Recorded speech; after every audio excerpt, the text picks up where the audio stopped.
오늘 우리에게 주시는 하나님 말씀은 예레미야 33장 1절부터 14절 말씀입니다. 예레미야 33장 1절부터 14절 말씀 제가 봉독하겠습니다. 예레미야가 아직 시위대 뜰에 갇혀 있을 때에 여호와의 말씀이 그에게 두 번째로 임하니라. 이르시되 이를 행하시는 여호와, 그것을 만들며 성취하시는 여호와, 그의 이름을 여호와라 하느니가 이와 같이 이르시도다. 너는 내게 부르짖으라. 내가 내게 응답하겠고 내가 알지 못하는 크고 은밀한 일을 내게 보이리라.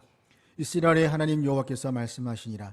우리가 이 성읍의 가옥과 유다 왕궁을 헐어서 갈대아인의 참호와 칼을 대항하여 싸우려 하였으나 내가 나의 노여움과 분함으로 그들을 죽이고 그들의 시체로 이 성을 채우게 하였나니 이는 그들의 모든 악행으로 말미암아 나의 얼굴을 가리어 이 성을 돌아보지 아니하였습니다.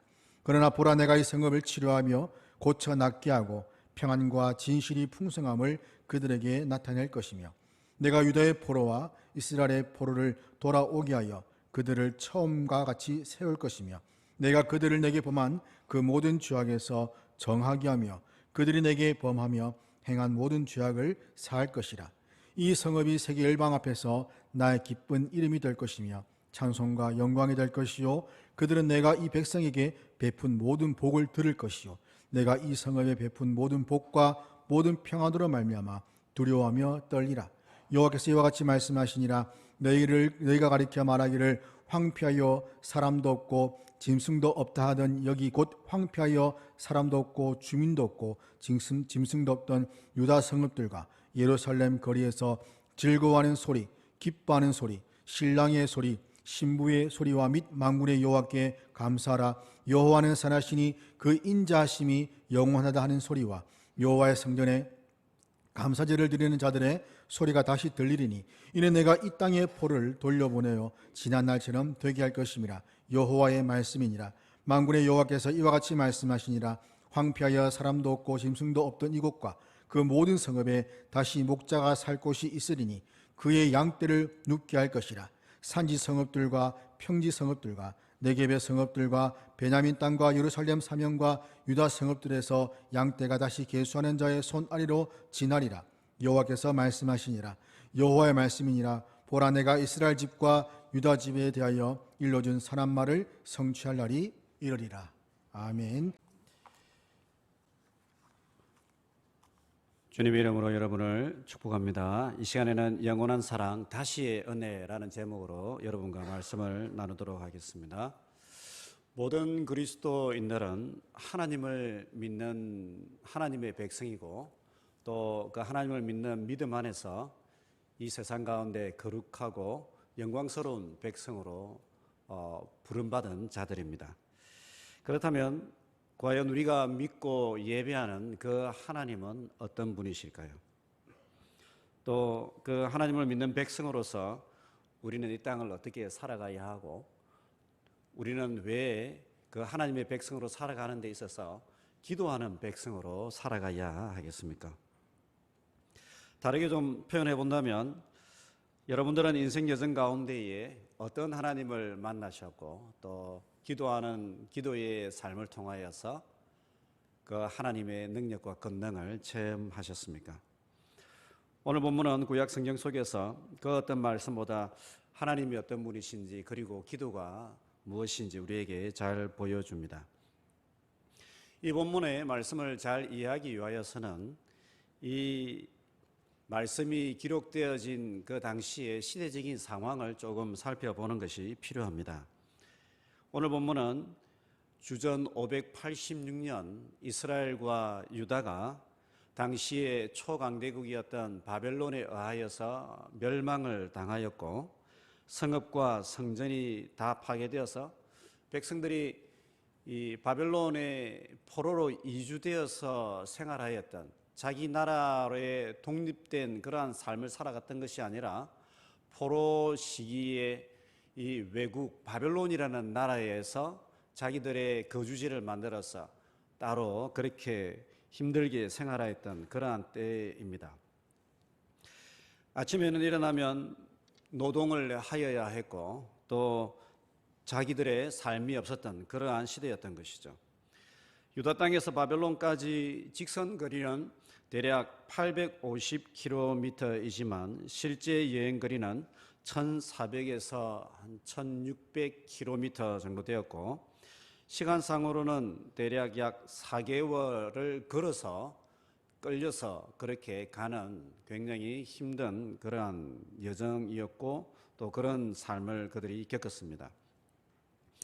시편 137편을 보면 당시 나라를 잃고 괴로움과 애통함에 잠겨 있었던 그들의 비통한 상황들, 그리고 유대인들의 영적, 사회적, 심리적 상황을 잘 묘사하고 있습니다. 제가 한번 읽어보겠습니다. 137편 1절, 4절, 6절입니다. 우리가 바벨론의 여러 강변 거기 앉아서 시온을 기억하며 울었도다. 그 중의 버드나무에 우리가 우리의 수금을 걸었나니 이제 우리는 사로잡은 자가 거기서 우리에게 노래를 청하며 우리를 황폐하게 한 자가 기쁨을 청하고 자기들을 위하여 시온의 노래 중 하나를 노래하라 하미로다. 우리가 이방 땅에서 어찌 여호와의 노래를 부를까? 내가 예루살렘을 기억하지 아니하거나 내가 가장 즐거워하는 것보다 더 즐거워하지 아니할진대 내 혀가 내 입 천장에 붙을지로다. 여러분, 이 말씀이 무슨 말씀인지 조금 느낌이 오십니까? 유다 백성들이 바벨론의 포로로 잡혀가게 되어 있는 상황입니다. 포로로 잡혀가고 아침에는 모든 남자들이 공사판에 가가지고 다리를 건설하고 건물을 건설하고 그렇게 지내고, 저녁이 되면 바벨론 사람들이, 정치 고관들이 유대인 여인들을 불러가지고 자기들을 위해서 노래를 부르고 춤을 추라고 그렇게 합니다. 남자들에게는 또 하프와 악기를 가져와서 자기들을 위해서 노래를 불러라라고 이야기하는 것입니다. 그런데 이 노래가 어떤 노래들이냐? 성전에서 하나님을 예배하고 찬양하던 그 노래, 찬송가를 가지고 와서 지금 바벨론의 정치인들과 고관들을 위하여서 노래를 부르고 또 자기들을 기쁘게 하라라고 치욕과 모욕을 주는 그러한 상황입니다. 그러니까 이 하나님의 백성들이 우리가 어떻게 이들에게 노래를 부를 수 있겠는가? 차라리 내 혀가 내 입 천장에 닿았으면 좋겠다. 그리고 예전에 하나님을 찬양하였던 그 나의 손재주와 기술들을 이제 잊어버리면 좋겠다라고 그렇게 애통해하고 비통해하는 그러한 모습을 이야기하고 있는 것입니다. 바벨론에 살았던 유대인들의 영적인, 사회적인, 그리고 심리적인 아픔과 애통함, 그리움은 이루 말할 수 없는 것이었습니다. 이런 힘든 상황 가운데 하나님께서는 예레미야 선지자를 통하여 오늘 본문의 말씀들, 회복의 말씀들과 기도의 말씀들을 허락하여 주십니다. 33장의 이 말씀은 알고 보면 31장부터 연속되어 오는 말씀이기 때문에 저희들이 조금 더 본문을 크게 보는 것도 필요할 것 같습니다. 특별히 포로 가운데 있던 백성들을 향하여 하나님이 어떤 분이신지, 하나님께서 어떤 일을 그들을 위하여 행하실지 말씀하고 있습니다. 이 하나님에 관한 말씀은 포로 가운데 있던 그 백성들에게 더할 수 없는 위로와 회복과 새 창조의 말씀이 되었습니다. 예레미야 선지자는 예레미야 1장에서 29장까지는 유다 백성들을 향하여서, 특별히 정치 고관들이나 영적 지도자들을 향하여서 그들이 어떤 하나님 앞에서의 범죄를 행하였는가, 그것을 굉장히 상세하고 또한 자세하게 설명합니다. 너희들이 이렇게 우상 숭배하였고 이렇게 불의하였고 이렇게 패역하였다라는 것을 이야기를 합니다. 그렇기 때문에 너희들이 이렇게 바벨론 포로에 놓였다라는 것을 설명하고 있는 것입니다. 하지만 30장부터는 예레미야 선지자는 그럼에도 불구하고 하나님께서 새 일을 행하실 것이다, 새 창조를 행하실 것이다, 그것을 위해서 기도하자라고 말하고 있는 그러한 메시지들을 지어나가고 있습니다. 그렇다면 과연 하나님은 주의 백성들에게 어떤 위로와 새 창조를 허락하고 계십니까? 하나님은 과연 우리에게 그리고 그들에게 어떤 하나님이심을 계시하고 있습니까? 먼저 하나님은 당신의 사랑과 인자심이 변함이 없다라는 것을 말씀하십니다. 하나님께서 가지신 그 사랑과 인자하심은 변함이 없다라는 것을 말씀하고 있습니다. 하나님은 포로 가운데 있는 자기 백성들을 향하여 무엇보다도 변함이 없으신 하나님이시다라는 것을 강조합니다. 하나님께서 이스라엘을 택하시고 그들과 맺었던 특별한 관계, 그 언약 관계는 비록 과거에 범죄하여 포로 가운데 놓여 있다 할지라도 그 관계는 변함이 없고 지속되고 그 언약의 관계 속에서 주의 백성들을 회복시킬 것이다 라는 것을 강조하고 있습니다. 예레미야 31장 1절 말씀을 보면 이렇게 말씀합니다. 여호와의 말씀이니라. 그때에 내가 이스라엘 모든 종족의 하나님이 되고 그들은 내 백성이 되리라. 이 말씀에 보면 하나님은 이스라엘의 하나님, 유다의 하나님, 하나님의 백성들의 하나님이 될 것이다 라고 확인하고 있습니다. 그리고 그들은 내 백성이 될 것이다. 너희들은 나의 백성이고 너희들을 책임질 것이다 라고 말씀하고 있습니다. 하나님과 유다 백성의 관계가 유효하고 깨어지지 않았다라는 것을 말씀하고 있는 것이죠. 이것은 바벨론 포로 가운데 있는 그 백성들에게 너무나도 큰 위로와 소망과 회복의 말씀이었습니다. 왜 그러냐? 유다 백성들은 그들이 하나님께 범죄하였을 때, 그 결과로 인하여서 그들이 바벨론 포로에 놓였을 때에 그들은 하나님께서 우리를 버리셨기 때문에 이 비참한 상황에 놓이게 되었다라고 두려워하였습니다. 그들은 우리의 범죄함으로 인하여서, 우리의 실수로 인하여서 하나님과의 관계는 이미 깨어졌고 하나님께서는 그들을 떠났다라고 낙심하고 두려워하였던 것입니다. 과거에는 하나님의 백성이었는지 모르지만 지금은 우리는 영적인 고아와 같은 상태에 놓여 있고 우리를 보호하는 그 하나님, 우리를 지키는 그 신은 우리와 함께하지 않는다라고 괴로워하고 있었던 상황이었습니다. 이런 상황에서 하나님께서 다시금 그들의 마음을 어루만지십니다. 그들의 마음을, 그들의 생각을, 그들의 두려움을 바로잡아 주십니다. 하나님은 나는 유다 백성들의 하나님이시다. 나는 여전히 너희의 하나님이고 너희는 여전히 나의 백성이다 라고 말씀하고 있는 것이고 그 관계를 확정지어주고 있는 것입니다. 그들을 향한 하나님은 여전히 변함없으신 하나님이시고 그들을 향한 하나님의 사랑과 인자함 또한 변함이 없다라는 것을 말씀하고 있는 것입니다. 하나님과 유다의 이 놀라운 관계는 하나님의 영원하신 사랑과 인자함 때문에 가능한 것인데 31장 3절 말씀은 하나님의 변함없는 사랑과 인자심에 관하여서 상세하게 말씀하고 있습니다. 31장 3절 말씀을 보면 옛적에 여호와께서 나에게 나타나사 내가 영원한 사랑으로 너를 사랑하기에 인자함으로 너를 이끌었다 하였노라 라고 말씀합니다. 제가 이 본문을 조금 더 정확하게 번역해 보니까는 의미가 더 살아나는 것을 알게 되었습니다. 그래서 제가 한 번 더 읽어보겠습니다. 여호와께서 말씀하시되 여호와께서 옛적부터 멀리서부터 나에게 나타나서 내가 영원한 사랑으로 너를 사랑하였고 그러므로 너를 향한 나의 인자함은 계속 진행되고 있다라고 이야기하고 있습니다. 내가 영원한 사랑으로 너를 사랑하였고 그 사랑으로 인하여서 너희를 향한 나의 인자함은 포로 가운데 있는 너희들을 향하여서 지금도 계속 진행되고 있노라라고 말씀하고 있는 것입니다. 하나님의 인자심과 사랑은 변함이 없다라는 것입니다. 서로 유다 백성들이 범죄하고 불순종하여 바벨론 포로에 넘겨졌을지라도 그들을 향한 하나님의 사랑과 인자함은 변함이 없이 지금도 지속되고 있고 그 백성들이 알든 모르든 하나님은 그들을 붙들고 계시고 그 인자함과 사랑으로 하나님의 역사를 지속해 가고 있으며 그들을 회복시킬 것이다 라는 것을 말씀하고 있는 것입니다.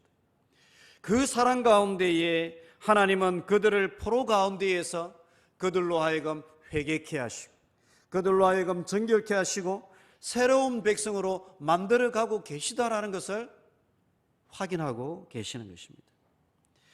그러므로 하나님께서 주의 백성과 맺은 관계, 언약 관계 또한 지속되고 있는 것이고 그들을 향한 하나님의 마음과 계획은 변함이 없다라는 것을 말씀하고 있는 것이죠. 성도 여러분, 우리가 인생을 살아보면서 사람과의 관계를 보면 우리 사람은 상대방이 가진 신분과 지위에 따라서 태도가 변하는 것을 많이 경험하게 됩니다. 어제의 친구가 오늘의 원수가 되는 것이 허다합니다. 심지어 남편과 아내 사이도 변하기 마련입니다. 그래서 어떤 분이 그러시더라고요. 님이라는 그 단어에 작대기 하나만 꺼가지고 남이 되면 부부관계도 그렇게 쉽게 남이 된다라는 것이죠. 하지만 하나님은 변함이 없으시다라는 것을 말씀하고 계십니다. 한 번 택하신 하나님의 백성을 하나님께서는 영원한 사랑과 인자하심으로 그들을 지키시고 보호하시고 그들이 하나님께서 우리를 버리신 건 아니신가? 내가 과거에 그 한때 한 번의 실수로 인하여서 하나님과 나와의 관계는 끝난 것이 아닌가? 과연 내가 하나님의 은혜를 다시금 누릴 수 있을까? 내 형편과 처지가 이렇게 변하였고 연약함 가운데 있는데도 과연 하나님의 인자심과 변화, 하나님의 사랑은 나에게 여전히 유효한 것인가? 그렇게 두려워하고 염려할 때에 하나님께서는 변함없이 신 하나님, 사랑의 하나님, 영원한 인자하심으로 우리에게 다가오신다라는 것입니다. 이것이 다른 말로 말하면 하나님의 헤세드입니다. 헤세드. 아마 성경을 조금 관심이 있으신 분들은 아마 읽어보셨을 것입니다. 헤세드. 구약의 시편이나 선지서를 보면 자주 등장하는 말씀이죠. 인자하심. 우리가 단순히 이제 인자하심이다라고 그렇게 이야기하지만 이 단어의 가장 중요한 단어는요, 변함없으신 인자하심입니다. 우리의 형편이 이렇게 바뀌고 저렇게 바뀐다 하시더라도 하나님께서 한번 택하신 그 백성은 붙드시고 보호하시고 지키시고 끝까지 함께 가셔서 그들을 회복시키고 구원으로 인도하시고 나아가서 영광에 이르게 하실 것이다 라는 것을 말씀하고 있는 것입니다. 그렇기 때문에 하나님께서 말씀하시기를 주의 백성을 견인하신다라고 이야기했어요. 견인. 차가 잘못됐을 때에 견인차가 와가지고 착 해가지고 끌고 가지 않습니까? 그와 같이 하나님께서 주의 백성들을 붙들어 주시고 그 영원한 인자심과 사랑으로 이끌어 가시고 견인하시고 천국까지 인도하여 주신다라는 것을 말씀하고 있는 것입니다. 예레미야애가 3장 22절에서 25절 말씀을 보면 여호와의 변함없는 헤세드, 인자하심을 더욱 구체적으로 이렇게 표현합니다. 아마 잘 아실 것입니다. 여호와의 인자와 긍휼이 무궁하심으로 우리가 진멸되지 아니하매니이다. 이것들이 아침마다 새로우니 주의 성실하심이 크시도소이다. 내 심령에 이르기를 여호와는 나의 기업이시니 그러므로 내가 그를 바라리라 하도다. 기다리는 자들에게나 구하는 영혼들에게 여호와는 선하시도다. 여호와의 인자와 긍휼하심이 무궁하심으로 우리가 진멸되지 아니하신다라고 이야기합니다. 나아가서 이 하나님의 인자심과 긍휼하심이 아침마다 새롭다는 거예요. 아침마다 새롭다는 거예요. 어제에 우리가 실수하고 우리가 부족함으로 인하여서 하나님의 진노 가운데 있었을지라도 다음 날이 되어서 하나님은 그 인자심과 사랑을 회복시키신다는 거죠. 그리고 주의 백성들, 택한 백성들, 진심으로 하나님을 사랑하고 의지하고 하나님께 기도하고 하나님의 긍휼을 바라는 그들에게는요, 그 인자심과 성실하심을 보여주신다라는 것을 말씀하고 있는 것입니다. 여러분, 저녁이 되면 아침이 되고 봄이 되면 여름이 되고 아이는 어머니 뱃속에서 10개월이 되면 새 생명으로 이 땅에 태어나고 지구상의 모든 변함없는 질서가 하나님의 성실하심과 인자하심으로 인하여 지금도 돌아가고 있습니다. 그 성실하신 하나님께서 그분의 변함없는 인자하심으로 주의 백성들을 붙드시고 세우실 것을 약속하고 있습니다. 그 하나님의 인자하심과 그 하나님의 성실하심을 붙들고 이 한 주간도 승리하는 복된 백성들이 되시기를 주님의 이름으로 축복합니다. 다음으로 하나님은 영원한 인자하심과 사랑 가운데에 주의 백성들에게 다시의 은혜를 허락하여 주십니다. 다시 한번 은혜를 주시고 다시 한번 일으키시고 다시 한번 세우신다라는 것입니다. 그 변함없는 인자하심과 사랑 가운데에 하나님은 주의 백성들을 위하여 새로운 일을 행하십니다. 그것은 다름이 아니라 당신의 백성들에게 다시의 은혜를 허락하여 주시는 것입니다. 미국에 있을 적에 저희 집 앞에 살았던 싱가포르 친구가 있습니다. 싱가포르 사람들은 저희 한국인들하고 좀 비슷해요. 정서도 비슷하고 생긴 것도 비슷하고. 친홍리 그 와이프 이름은 리샹 이렇게 했는데 이제 공부가 거의 다 끝날 때 돼가지고 이제 싱가포르로 돌아갈 때가 이제 되었었습니다. 그때인데 저하고 이제 식사를 하고 제 바로 앞집에 자주 교제하고 그랬었거든요. 근데 이제 하는 말이 참 이런 말을 했었습니다. 자기는 싱가포르에 안 돌아갈 수 있으면 안 돌아가고 싶다. 미국에 있고 싶다라고 그렇게 이야기를 하는 것이었습니다. 왜 그러냐? 그러니까 싱가포르는 땅덩어리는 좁은데 사람이 많다라는 것입니다. 그러다 보니까 경쟁이 굉장히 치열하다는 것입니다. 그래서 학교에서 공부를 할 때나 아니면 직장에서 그 경쟁에서 한번 미끄러지거나 낙오되면 다시 일어설 기회가 없다라는 것입니다. 다시 일어설 기회가 없다라는 것입니다. 그런데 자기가 미국에 있어 보니까 미국은 그렇지 않다라는 것입니다. 새로운 기회를 준다는 거죠. 잘 못하는 사람, 낙오된 사람들에게도 기회를 준다라는 것이죠.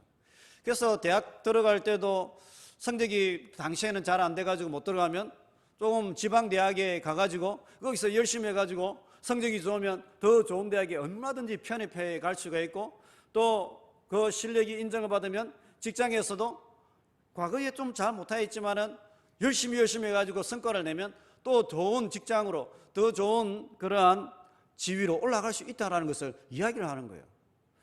참 맞는 말이다. 곰곰이 생각해보면 그러면 미국에 있는 이러한 어떤 새로운 기회를 주는 이러한 모습들이 어디에 기초하고 있느냐? 물론 지금은 많이 퇴색되어 있기도 하지만은요, 미국의 그 정신과 사상과 시스템이 어디에서 왔느냐? 하나님의 말씀을 붙들고 하나님의 은혜를 누리며 살아가기 위해서 그들이 청교도들이 영국에서 미국 대륙으로 건너와 가지고 거기서 은혜를 받고 말씀에 기초해서 교회를 세우고 학교를 세우면서 그렇게 나라가 세워졌거든요. 말씀에 기초한 은혜가 다시 은혜를 준다. 새로운 기회를 준다라는 것입니다. 여러분, 예레미야 31장 4절 5절 말씀을 보면 다시의 은혜를 굉장히 상세하게 이야기하겠습니다. 제가 한번 읽어보겠습니다. 처녀 이스라엘아, 내가 다시 너를 세우리니 내가 세움을 입을 것이요 내가 다시 소고를 들고 절구하는 자들과 함께 춤추며 나오리라. 내가 다시 사마리아 산들에 포도나무들을 심되 심는 자가 그 열매를 따기 시작하리라. 다시 세울 것이고 다시 젊은이들과 처녀들이 소고로 들고 절구하고 춤출 것이고 다시 사마리아 산들과 농장에 포도나무를 심고 그 열매들을 먹을 것이다. 다시 일어날 것이다. 다시 세울 것이다. 다시 풍족하게 될 것이다. 그러한 은혜들을 말하고 있는 것입니다. 3절 4절 말씀에 보면 다시라는 뜻의 히브리어 요드가 3번이나 반복하여 등장합니다. 3번이나 등장합니다. 이 단어는 포로 생활의 고통과 좌절과 불안과 미래의 불투명에도 불구하고 하나님께서 영원한 인자심과 사랑과 긍휼하심과 성실함에 기초하여서 그들을 회복하실 것을 강력하게 말씀하고 있습니다. 하나님께서 그들을 세우실 것이기 때문에 과거의 범죄함으로 포로 가운데 놓여 있고 그들이 무너져 있고 또한 그들의 산과 포도밭에 더 이상 소출이 없고 젊은 처녀들과 젊은이들이 춤추지 못하지만 하나님의 인자하심과 사랑에 근거하여서 다시 일어날 것이고 다시 춤출 것이고 다시 소출을 먹게 될 것이다 라는 것을 말씀하고 있는 것입니다. 기쁨으로 충만한 새 창조를 회복할 것이다 라는 것을 하나님께서 그들에게 약속하고 있는 것입니다. 이 놀라운 회복과 위로는 31장 12절에 더욱 구체적으로 등장합니다. 그들이 와서 시온의 높은 곳에서 찬송하며 여호와의 복 곧 곡식과 새 포도주와 기름과 어린 양의 떼와 소의 떼를 얻고 크게 기뻐하리라. 그 심령은 물된 동산 같겠고 다시는 근심이 없으리로다 할지어다. 회복을 허락하신 다시의 은혜를 회복하여 주실 것이다 라는 것을 이야기하고 있습니다. 이러한 하나님의 말씀들은요, 모든 것을 잘하는 주의 백성들에는 어떨지 모르겠지만 자기 스스로에게 볼 때에 어려움이 있고 내 삶이 포로 생활과 같이 무너져 있다라고 자기를 돌아보는 분들에게는요, 너무나도 큰 위로와 회복이 되는 것입니다. 하나님의 변함없는 사랑과 인자하심이 우리들 가운데에, 우리의 삶 가운데에, 우리의 자녀들 가운데도 함께하고 계시고 우리를 다시 세울 것뿐만 아니라 우리 사회와 시대와 교회 가운데에 하나님께서 새 일을 행하실 것이다 라고 말씀하고 있는 것이죠. 이러한 삶 속에서 우리에게 주어진 하나님의 은혜를 우리의 영안이 열려서 그 은혜를 붙들 수가 있고 우리의 영안이 열려서 그 은혜를 경험하고 누릴 수 있기를 주님의 이름으로 축복합니다. 뿐만 아니라 다른 이들을 바라볼 때에도, 우리 자녀들을 바라볼 때에도,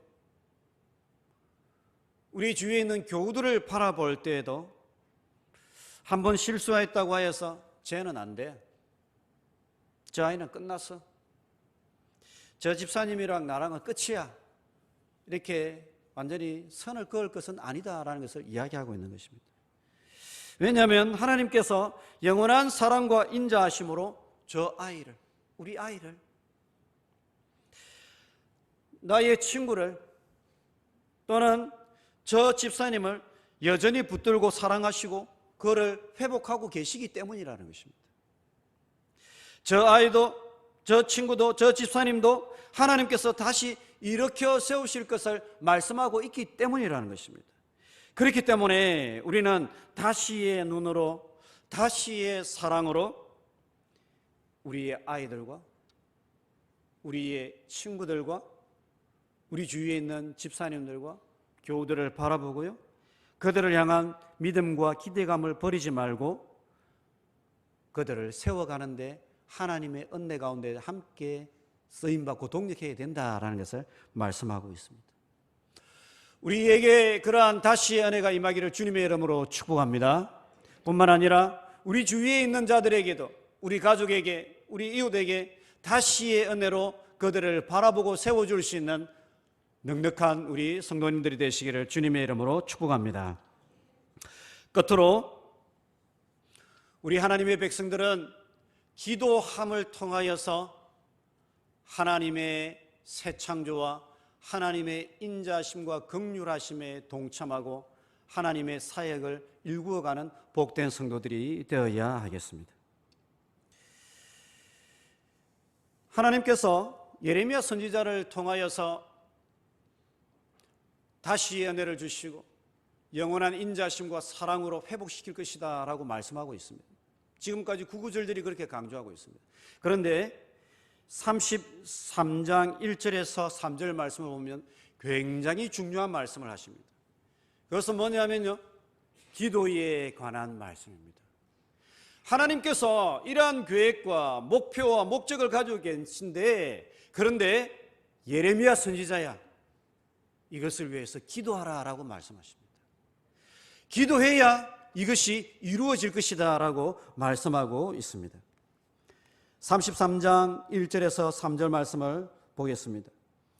예레미야가 아직 시위대 뜰에 갇혀 있을 때에 여호와의 말씀이 그에게 두 번째로 임하니라. 이르시되 이를 행하시는 여호와, 그것을 만들며 성취하시는 여호와, 그의 이름을 여호와라는 이가 이와 같이 이르시로다.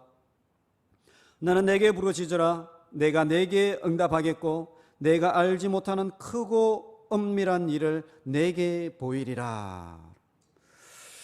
하나님께서 보이실 이 크고 엄밀한 일이 무엇인가? 크고 엄밀한 일이 무엇인가? 그 뒷부분에 나옵니다. 이스라엘 백성들의 죄가 사함받을 것이다. 죄가 사함받을 뿐만 아니라 하나님께서 그들을 향한 노여움을 이제 잊을 것이다 라고 이야기합니다. 그런데 거기에서 끝나는 것이 아니에요. 9절 말씀을 보면 이 성읍이, 이 파괴되었고 무너졌던 예루살렘 성이 열방 앞에서 나의 기쁜 이름이 될 것이며 찬송과 영광이 될 것이다. 완전히 뒤바뀌는 거예요. 예레미야 예가에서도 그렇고 많은 하나님의 말씀들을 보면 과거의 시온이, 이스라엘과 예루살렘이 이렇게 무너졌는데, 그러나 하나님께서 원하시면 이 예루살렘이 열방의 기쁨이 되고 열방의 자랑이 되고 영광이 되고 찬송이 될 것이다 라는 것을 말씀하고 있는 것입니다.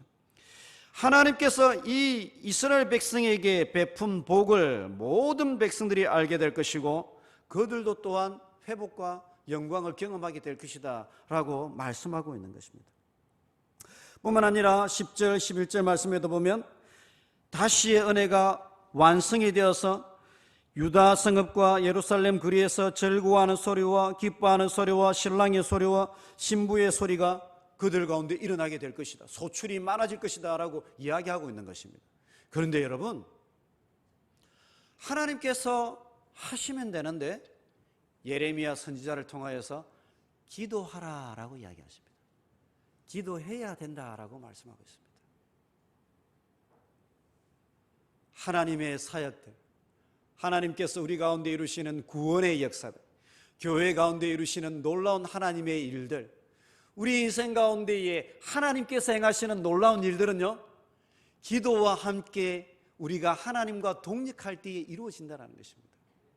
하나님께서 이루고 싶어도 우리가 기도하지 않으면요, 철로에 레일이 깔려지지 않아서 기차가 달리지 못하는 것처럼 하나님께서 일을 하시지 못하신다는 거예요.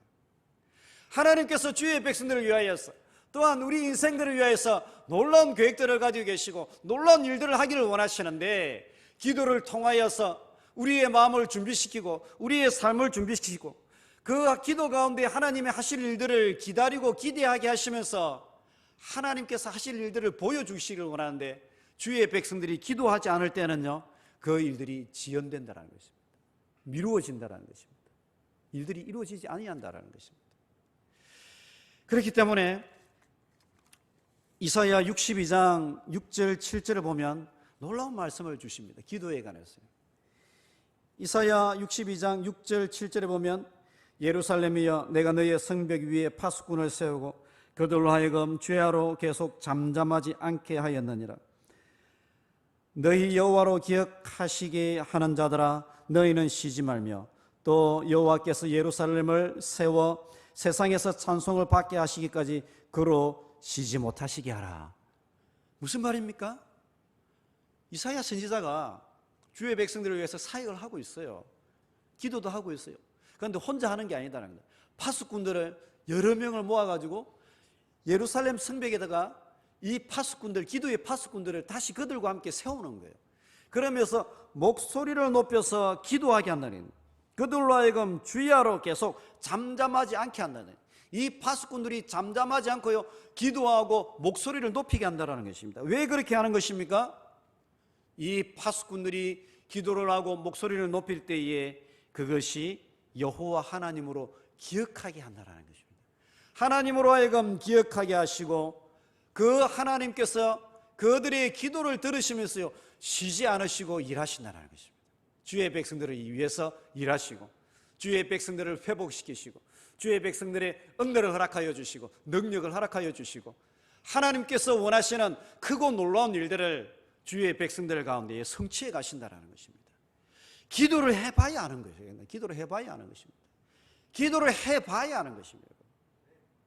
기도를 해봐야 은혜를 누리는 것입니다. 하나님께서 하실 일들을 기대하고 기다리면서요, 하나님과 우리가 함께 동력하고 신적인 동력이 이루어지며 우리 가운데 하나님께서 영광을 받으시는 것을 경험하게 됩니다. 그러지 않으면요, 기도 없이 이루어지면 하나님이 일하시는 것도 깨달지도 못할 뿐더러 하나님께서 영광을 받지도 못하시는 거예요. 그렇기 때문에 우리 인생 가운데에 하나님이 하나님 되게 하시는 그 놀라운 영적인 비밀, 교회 가운데에 하나님의 역사가 이루어지는 그 놀라운 영적인 비밀이 어디에 있느냐? 주의 백성들의 기도에 있다는 것입니다. 그렇기 때문에 예레미야 선지자는 일을 행하시는 여호와, 일을 행하시는 여호와십니다. 하나님께서 일을 행하신다라는 것입니다. 그 이름을 여호와라 하시는 분이 뭐라고 이야기하시는 것입니까? 너는 내게 부르짖어라. 너는 내게 부르짖어라. 내가 내게 응답하겠고 내가 알지 못하는 크고 엄밀한 일을 보일 것이다, 이루실 것이다 라고 이야기하시는 것입니다. 그러나 부르짖으라 라고 이야기하시죠. 부르짖으라. 우리 인생을 살아가면서요, 그 누구나 자신의 한계와 어려움을 경험하지 않는 사람이 누가 있겠습니까? 조금 인생을 이제 살아가다 보면 자기가 할 수 있는 것이 있는 영역이 있는 것뿐만 아니라요, 아예 자기가 아무것도 할 수 없는 영역들이 있다는 것도 많이 깨닫게 되지 않습니까, 여러분? 우리가 하고 싶어도요, 우리 인생대로 되는 게 아니에요. 우리가 또 그걸 결정하는 것도 아니에요. 저 윗선에서 다 결정하고 하는 것이기 때문에 이렇게 한다는데 되는 게 아니에요. 길이 막힐 때도 있는 것이고, 그때요, 이 인생의 길이 나의 뜻대로 되는 것이 아니구나, 하나님의 뜻대로 되어지는구나, 하나님의 뜻이 이루어지기를 원하면서요 무릎 꿇고 하나님께 기도할 적에요, 그때 하나님께서 역사하시고 하나님께서 영광을 받으시고 우리 가운데 새 창조의 역사를 이루어 가실 줄로 믿습니다. 이야기 한 가지만 하고 말씀을 마치도록 하겠습니다. 아마 아시는 분들도 있을 것입니다. 한 어린 소년이 학교에서 편지 한 장을 가지고 왔습니다. 아무도 그 편지가 우리의 삶을 변화시킬 것이다 라고는 생각하지 못하였습니다. 아이는 선생님이 편지를 줬다면서 그의 엄마에게 읽어달라고 부탁을 하였습니다. 잠시 뒤 엄마는 눈물을 흘리며 큰 소리로 편지를 읽기 시작하였습니다. 당신의 아들은 천재입니다. 이 학교는 그를 가르치기에 너무 작은 학교이며 좋은 선생님도 없습니다. 당신이 아이를 가르쳐 주십시오 라고 했습니다. 엄마는 그 선생님의 말을, 학교의 말을 따랐고 그때부터 집에서 아이를 가르치기 시작하였습니다. 엄마가 세상을 떠난 지 수년이 지나 아들은 유명한 발명가로 성장하게 됩니다. 어느 날 엄마의 유품을 뒤적뒤적하는 가운데에 그 옛날 자기가 학교에서 받아와서 어머니에게 읽어달라고 하였던 그 편지가 놓여 있었던 것입니다. 그는 문득 편지를 열어서 그 편지를 읽어보게 되었습니다. 그 편지의 실제 내용은 이것이었습니다. 당신의 아들은 전능아입니다. 우리 학교는 더 이상 이 아이를 받아줄 수 없습니다. 아이에게 퇴학 처분을 내립니다. 그 아이는 편지를 읽으면서 눈물을 쏟았습니다. 어머니의 기도와 어머니의 사랑 때문에 눈물을 흘릴 수밖에 없었던 것입니다. 이 사람이 누구냐? 바로 20세기 최고의 발명가, 전기를 발명하였던 토마스 에디슨입니다. 어머니의 사랑이, 어머니의 기도가 전능아 아이를 발명가로 만든 것이죠. 세상은 이 아이를 안 돼, 끝났어 라고 그렇게 하였지만 어머니의 사랑과 기도는 그 아이를 격려하고 다시의 은혜를 허락하여 주고 다시의 기회를 허락하였고 아무도 발견하지 못하였던 그 아이만의 재능과 탤런트를 끄집어낼 수 있게 되었던 것입니다. 저는 이 어머니의 사랑과 기도, 다는 아니지만 하나님의 마음과 사랑을 우리에게 보여주고 있다라고 믿습니다. 우리 하나님의 사랑도 그의 사랑하는 자녀들이 영적으로 힘들어하고 어려워하고 주저앉아 있을 적에 답답하고 안타까운 상황 가운데 있을 적에 하나님께서는요, 길을 꺾지 않으시는 것입니다. 상한 갈대를 꺾지 않은 것입니다. 나는 끝났다라고 말하지 않는 것입니다. 우리 자녀가 끝났다라고 말하지 않는 것입니다. 주의 백성들이 바벨론 포로에 놓이고 희생 가능이 없는 그 상황 속에서도요, 믿어주시고 기다려주시고 다시의 은혜를 허락하여 주시고 그들을 향하여서 새 창조의 역사를 이루어 갈 것이다라고 말씀하고 약속하셨던 것입니다. 그것을 위해서 기도하라라고 말씀하고 있는 것입니다. 반드시 이루고 성취할 것이다라고 말씀하고 있는 것입니다. 그러한 놀라운 은혜가 하나님을 신실하게 믿고 신뢰하고 그 하나님을 붙들고 기도하는 성도님들에게 풍성하게 함께 하시기를 주님의 이름으로 축복합니다. 여러분의 가정과 자녀들을 향하여서도 여러분의 구역을 향하여서도 이 다시의 은혜가 흘러가게 되시기를 주님의 이름으로 축복합니다. 살아계신 하나님, 은혜를 감사합니다. 저희들을 축복하여 주시고 하나님의 백성으로 저희들을 언약의 백성으로 택하여 주시고 저희들에게 새로운 다시의 은혜와 회복의 은혜를 허락하여 주심을 감사합니다. 우리가 이 땅을 살아가면서 그 하나님의 풍성한 인자하심과 성실하심을 신뢰하고 그 하나님을 의지하며 기도할 적에 우리를 다시금 회복시키고 세우시는 그 놀라운 하나님의 은혜와 능력을 풍성하게 누리는 복된 성도의 삶이 될 수 있도록 역사하여 주시옵소서. 모든 것을 감사드리옵고 예수님의 이름으로 기도드리옵나이다. 아멘.